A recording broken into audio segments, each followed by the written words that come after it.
All right, I can perform rigid transformations. Okay, so remember rigid transformations, we're just moving the shapes around, they're not changing size. Rigid transformations result in congruent shapes. Congruent meaning exactly the same. They've just maybe been rotated or flipped or slid around the coordinate plane. So this asks me to translate the shape 4 up and 3 left. So we take each vertex and we move it up 4 and 3 left. So if we take this and move it up 4, 1, 2, 3, 4, and 3 left, 1, 2, 3, we end up right there. Okay. Take this one, go up 4 and 3 left. 1, 2, 3, 4, 1, 2, 3.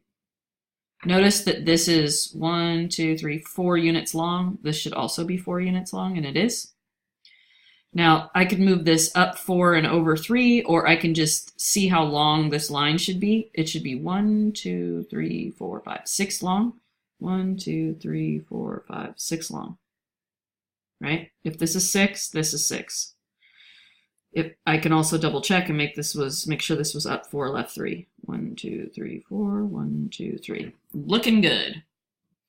All right. I can't find my ruler at the moment, and I'm on video, so I'm just going to freehand.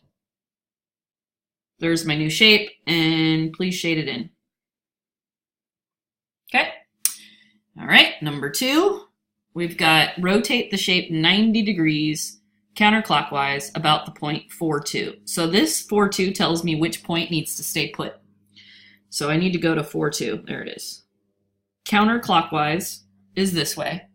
And we're going 90 degrees. So, oh, here's a ruler. Okay.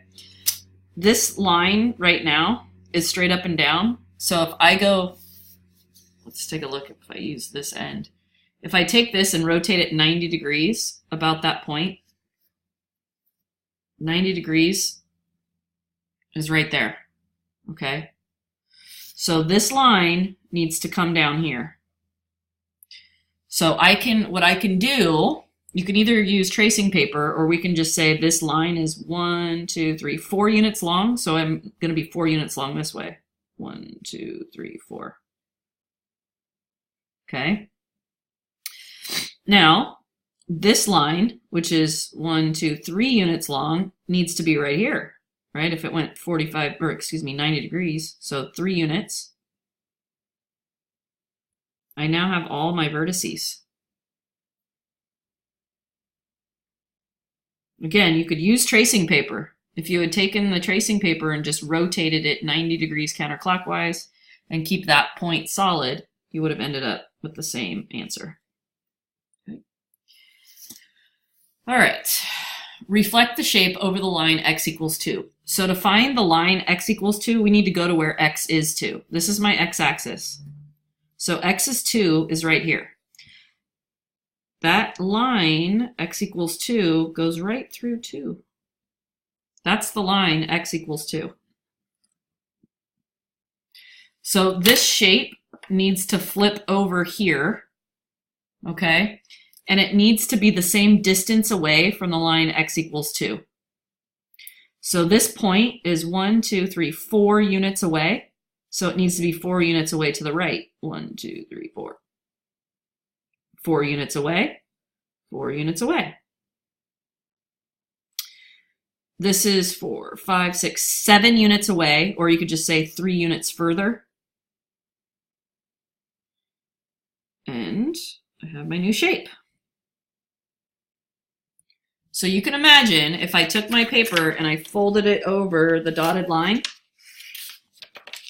these mapped right onto one another. It's a mirror image. Okay. All right, reflect the shape over the y-axis. This is the y-axis. So we're going to flip it over this line. Same thing we did over here. We just know that our dotted line that we're going over is the y-axis. So we are 4 units away. So we're going to go 4 units this way. This is 2 units long, so I'll go 2 out. And this is 4 units away. And there we go.